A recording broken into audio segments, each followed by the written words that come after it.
चलो है। जय हिंद मेरे सभी साथियों को, स्वागत है आपका आपके अपने YouTube चैनल पर। जैसा कि हम सभी लोग जानते हैं कि पिछली क्लास में हम लोग हिंदी की बनाए थे, हिंदी का हो गया और उसके बाद इंट्रोडक्शन हो गया है। अभी आज का जो है वो साइंस की क्लास है। अब साइंस की क्लास में क्या देखना है, सबसे पहले देखिए आपका सिलेबस, ये है क्लास 10 का। इसमें आपके सिलेबस में क्लास 10 में साइंस में आपका लगभग टोटल 15 चैप्टर है और इसमें से भी लगभग साइंस 3 पार्ट में डिवाइड है। एक होता है फिजिक्स, एक होता है केमिस्ट्री और एक होता है बायोलॉजी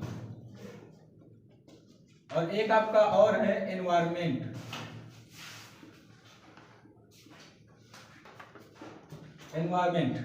लगभग 4 पार्ट में डिवाइड है और चारों पार्ट का मिला करके लगभग टोटल 15 चैप्टर है। इसमें से क्या करना है आपको, देखिए ये जो आपके 5 चैप्टर दिख रहे हैं, ये पांचों चैप्टर आपके केमिस्ट्री के हैं। ये पांचों चैप्टर किसके हैं? केमिस्ट्री के। उसके बाद जो ये जैव प्रक्रम, जीव जलन कैसे करते हैं, अनुवांशिकता, ये जो दिख रहे हैं 3 चैप्टर, ये आपके तीनों चैप्टर बायोलॉजी के हैं, यानी जीव विज्ञान के।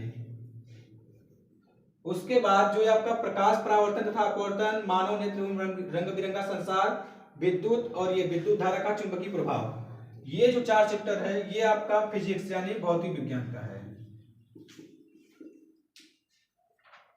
और बाकी ये जो 3 चैप्टर है ये आपका पर्यावरण है। आप इसको ध्यान से समझिए, अगर सिलेबस समझ में आ गया तो फिर इसके अंदर क्या पढ़ना है सब कुछ समझ में आ जाएगा। देखिए सबसे पहला लेसन क्या है आपका, रासायनिक अभिक्रिया एवं समीकरण।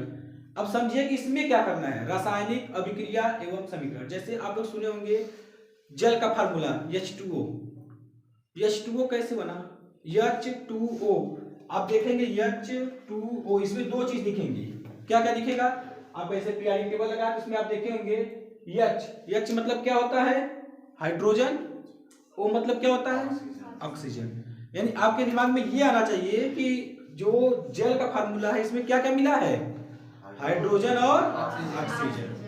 जब ऐसे फार्मूले बनते हैं तो ये आपका रासायनिक अभिक्रिया होती है। अब आगे देखते हैं, इसमें इसका रासायनिक अभिक्रिया पढ़ेंगे और समीकरण पढ़ेंगे, जैसे संयोजन अभिक्रिया, वियोजन अभिक्रिया, ये सारा अभिक्रिया इसमें है। अभी थोड़ी देर में ही देखते हैं, 5 मिनट बाद।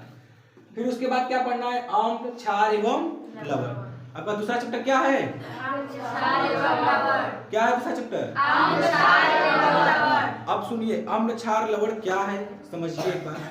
अम्ल मतलब जो पदार्थ खट्टा होता है उसे अम्ल कहते हैं। हम लोग डेली जीवन में अम्ल क्षार लवण देखते हैं लेकिन हम लोग पहचान नहीं पाते हैं। जैसे संतरा का जूस होता है ना, वो क्या है, अम्ल।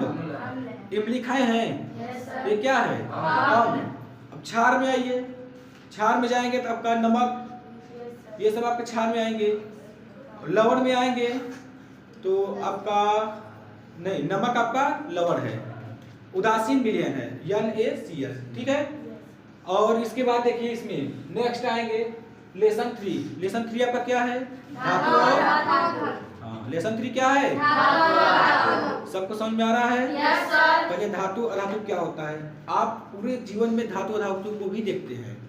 जैसे लोहा देखे हैं, लोहा, यस सर। लोहा क्या होता है, धातु। और ये जैसे तांबा लगा होता है तार में ना, तांबा क्या होता है, धातु। धातु होता है, धातु नहीं होता है। तांबा क्या होता है, धातु। एल्युमिनियम क्या होता है, धातु। जैसे धातु क्या होता है कि आपका जो प्रकृति में पाया गया है डायरेक्ट, वो धातु हो गया। और अधातु कैसे बनता है, जैसे कोयला देखे हैं, कोयला, कोयला क्या है आपका, और धातु, ठीक है। अभी इसमें जब पढ़ेंगे तो पढ़ेंगे धातु और अधातु में अंतर। अब अगला नेक्स्ट चैप्टर है आपका कार्बन एवं उसके यौगिक। अब ये क्या बोला है, कार्बन। कार्बन कहां से आ गया, ये आपका जो पीरियोडिक टेबल में 6 नंबर पे लिखा हुआ है कार्बन, C लिखा है, C। आपने कभी कभी ऐसा फार्मूला देखा होगा, चक्कर खा गए होंगे देख के, CH4, ऐसा कुछ फार्मूला देखे हैं? Yes sir. ये आपका इसमें आएगा कार्बन एवं उसके यौगिक में। ये कैसा है, ये देखिए C यानी कि कार्बन, H माने कि हाइड्रोजन, यानी कार्बन से ही जो यौगिक बना हो, जिसमें कार्बन प्रमुख रूप से हो, उसे क्या कहते हैं? कार्बनिक यौगिक। ठीक है, जैसे आपका सब्जी बनाते हैं तो उसमें क्या है? नमक जरूरी है। Yes sir. बताइए, सब्जी जैसे बनता है तो उसमें नमक जरूरी है ना? Yes sir. बिना नमक के स्वाद ही नहीं मिलेगा। तो ऐसे ये क्या होता है, जो कार्बनिक यौगिक है इसमें आपका बिना कार्बन के कार्बनिक यौगिक बनेगा ही नहीं। समझ में आ गया कार्बनिक यौगिक? Yes sir. अच्छा, आगे बढ़ते हैं। अब आएगा आवर्त सारणी। अब आवर्त सारणी क्या होता है? आवर्त सारणी के लिए जानेंगे अगर तो एक सारणी है, आप लोग देखे होंगे, इधर लगा है, दिखेगा नहीं मोबाइल में, बस इतना समझिए कि इधर आप देखिए, ये जो लगा हुआ है ना पीरियोडिक टेबल, इसे ही कहते हैं आवर्त सारणी। शुरू में क्या हुआ था कि जब ये तत्व की खोज की जा रही थी तो उस समय ना कुछ पता नहीं था सबको कि कैसे कैसे कौन कौन से तत्व हैं, कहाँ से खोजेंगे, कैसे करेंगे, ये सब पता नहीं था। तो उसके लिए क्या किया गया, जब तत्व खोज हो गया ना तो उसको रखने के लिए एक सारणी बनाया गया। उसे क्या कहा गया? आवर्त सारणी। उसमें बताया गया कि किसको कहाँ रखना है। जैसे आप लोग क्लास में बैठे हैं ना, तो हम बताते हैं ना कि तुम वहां बैठो, तुम वहां बैठो, तुम वहां, तुम यहाँ, ये सुविधा देखिए। जैसे लड़कियों को इधर बैठाए, लड़कियों को उधर बैठाए, ऐसे इसमें भी थे, कुछ धातु थे, कुछ अधातु थे, कुछ उपधातु थे।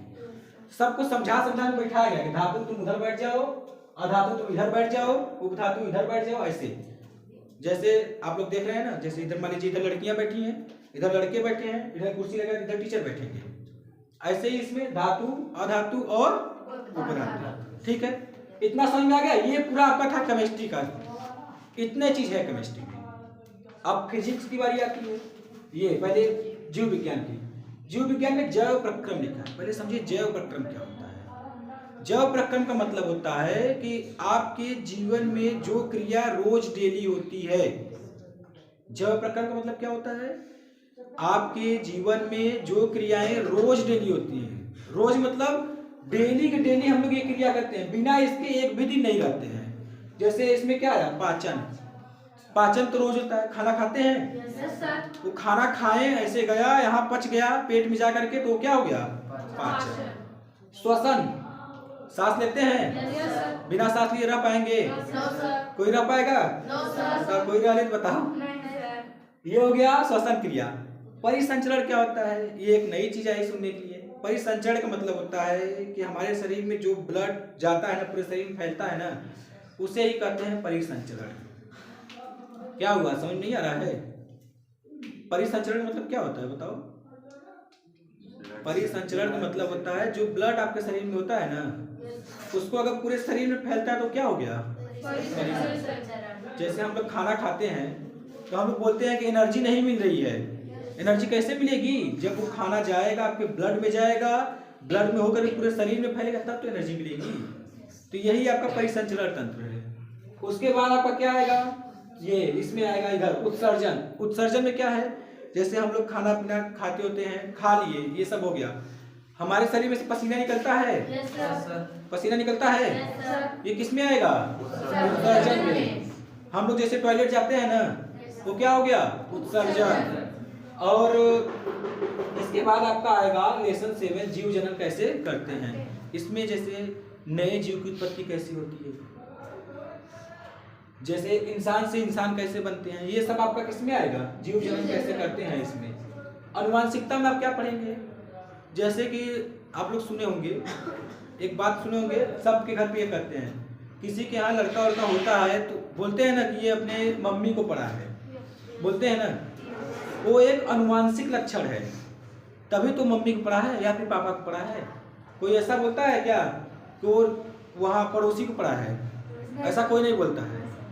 तो क्या होता है? अनुवांशिक लक्षण होता है, ये इसमें आता है। अब आएगा आपका सबसे बढ़िया पार्ट, प्रकाश, परावर्तन एवं। आप डेली लाइफ में इन सब चीज का यूज करते हैं, बस आपको पता नहीं है कैसे। आप जहां भी जिस रूम में भी पढ़ते हैं वहां पर लाइट जलती है, वो प्रकाश हुआ। उसका अपवर्तन या परावर्तन कैसे हुआ? मुस्कान, नहीं समझ में आ रही है? आ रही है? देखो परावर्तन कैसे होगा, हम लोग टॉर्च जलाते हैं, कभी कभी शीशे पे टॉर्च जला के देखिए, उधर से रोशनी आपके आंख पे आएगी, तो क्या हुआ? वो परावर्तन। ठीक है। और उसके बाद क्या है, अपवर्तन का मतलब क्या होता है? अपवर्तन जैसे हम लोग कभी कभी देखते हैं, एक गिलास पानी लेते हैं, उसमें आधा भर लो, उसमें ऐसे पेंसिल डाल देते हैं तो वो टेढ़ी दिखाई देती है, तो किसका उदाहरण है? अपवर्तन। जैसे अक्सर आप ये भी देखे होंगे, जब कोई नदी में खड़ा होता है ना, आधा नदी के अंदर ऐसे खड़ा होता है कोई नहाने जब जाता है, तो आप देखेंगे अगर पानी थोड़ा सा साफ रहता है ना, तो नीचे को उसका पैर ना थोड़ा थोड़ा टेढ़ा दिखता है, ऐसा लगता है वो उड़ रहा है, जबकि खड़ा रहता है सीधा सीधा। ये सब किसका उदाहरण है? अपवर्तन का। अब मानव नेत्र, बताइए किसके पास नेत्र नहीं है? सबके पास है। तो उसके बारे में पढ़ना तो पड़ेगा ना, क्या होता है नेत्र, कैसे काम करता है, कैसे हम लोग को दिखाई देता है कोई चीज, ये किसमें पढ़ना है? मानव नेत्र। अब विद्युत के बारे में भी आप जानते हैं। विद्युत में जैसे लाइट आई, पंखा चलता है, जिसमें करंट जाता है ना, जो करंट जाता है उसको यहाँ पर क्या कहते हैं? धारा। धारा, करंट को क्या कहते हैं? धारा। वही इसमें आपका है, बस लगभग ये, अब आगे कुछ भी नहीं है। विद्युत धारा का चुंबकीय प्रभाव है। ऊर्जा है, ऊर्जा डेली लाइफ में देखते हैं, खाते हैं ना तभी तो शक्ति आती है, उसे क्या कहेंगे? ऊर्जा। फिर उसके बाद हमारा पर्यावरण, पर्यावरण के बारे में सब लोग जानते हैं कि पेड़ पौधा लगाना चाहिए जिससे कि ऑक्सीजन मिले। इस समय कार्बन डाइऑक्साइड ज्यादा मात्रा में हो रहा है, ऑक्सीजन कम हो रहा है, पेड़ की कटाई ज्यादा हो रही है, इससे देखो पशु पक्षियां बहुत ज्यादा खत्म हो जा रहे हैं। और लास्ट में प्राकृतिक संसाधन। प्राकृतिक संसाधन क्या होता है? आपको एक लाइन में अगर बताएं तो जो प्रकृति द्वारा हमको मिला है उसे क्या करते हैं? जैसे नदी, पहाड़, इसको हम लोग बनाए अपने हाथ से? नहीं, प्रकृति द्वारा मिला है ना। नदी, पहाड़, झरना, झील और पेड़ पौधे भी बहुत सारे लगे होते हैं, जंगल, ये सब क्या है? प्राकृतिक संसाधन। चलिए तब अब सीधा अभी समझ में आ गया होगा पूरा। अब सीधा पहला लेसन डालिए, रासायनिक अभिक्रिया एवं समीकरण, और चलिए चालू करते हैं इसी प्रकार से। बात कोई नहीं करिए। देखिए अभी थोड़ी देर पहले हम बताया कि रासायनिक अभिक्रिया एवं समीकरण क्या होता है। आप इसमें से कोई भी ऐसा नहीं होगा जिसको नहीं समझ में आया तो वो कह देगा हाँ समझ में आ गया। आपको पूछने की पूरी छूट है, आप पूछेंगे तुरंत अगर नहीं समझ में आता। ये रिवाइज क्लास है, आपको पढ़ा चुके हैं पहले भी ना? Yes sir. तो ये रिवीजन क्लास है ना, तो इसमें आपको जितना डाउट है सारा डाउट आप पूछेंगे, कोई शर्म की बात नहीं है, कोई बहुत ज्यादा पढ़ा लिखा नहीं है, कोई कम भी नहीं है। ठीक, देखिए आपका ये पहले चैप्टर का नाम है रासायनिक अभिक्रिया एवं समीकरण। अब टाइम इतना ज्यादा नहीं है कि पूरे चैप्टर को डिटेल में पढ़ाया जाए, जो इम्पोर्टेंट है वो आपको हम पढ़ा देते हैं। आप एक हेडिंग डालेंगे अभिक्रिया के प्रकार, अभिक्रिया के प्रकार। आप यहां से एक चीज जानते हैं एकदम इजी भाषा में, अभिक्रिया क्या होता है आपको एक चीज दिखा देते हैं। देखिए जैसे लिखा है Na+Cl = NaCl, ये क्या हो गया? अभिक्रिया। जैसे Na क्या है? सोडियम, Cl क्या है? क्लोरीन, दोनों को मिला के क्या बना दिया गया? Sodium chloride. समझ में आ रहा है? Yes sir. अब सोडियम क्लोराइड इसको क्यों भी कहा गया? यहाँ क्लोरीन कहा गया, यहाँ क्लोराइड कहा गया, अंतर क्या है? इसमें प्लस इसमें माइनस। जब ये अकेले रहेगा, जैसे Na सोडियम अकेले है, Cl क्लोरीन अकेले है, अकेले है क्या कहेंगे? क्लोरीन। और जब किसी के साथ में मिलकर के यौगिक बना दिया तो क्या कहेंगे उसे? Sodium chloride. सोडियम क्लोराइड नहीं कहेंगे, उसको क्लोराइड कहेंगे, क्योंकि अगर सोडियम के साथ मिला तो सोडियम क्लोराइड, पोटेशियम के साथ मिला तो पोटेशियम क्लोराइड। ठीक है, समझ में आ रहा है इधर पीछे सबको? Yes sir. किसी कोई प्रॉब्लम अभी तक? No sir. अभी तक कोई दिक्कत नहीं है ना? No sir. क्योंकि अगर अब आज नहीं पूछेंगे, आज प्रॉब्लम दे देंगे तो अब आपको एक भी क्लास नहीं मिलेगी, क्योंकि इसका क्लास अब दोबारा नहीं चल पाएगा, 10 दिन और बचा है, 12 दिन। चलिए देखिए अभिक्रिया के प्रकार में क्या है। अभिक्रिया आपके कई प्रकार की होती है, लगभग 5-6 प्रकार की यहीं पर है। पहले नंबर पर आपका क्या है? संयोजन अभिक्रिया। क्या है? संयोजन अभिक्रिया। कौन सी अभिक्रिया? संयोजन अभिक्रिया। ठीक है, देखिए इसमें संयोजन नाम से ही पता चलता है, संयोजन। संयोजन मतलब होता है जोड़, योग।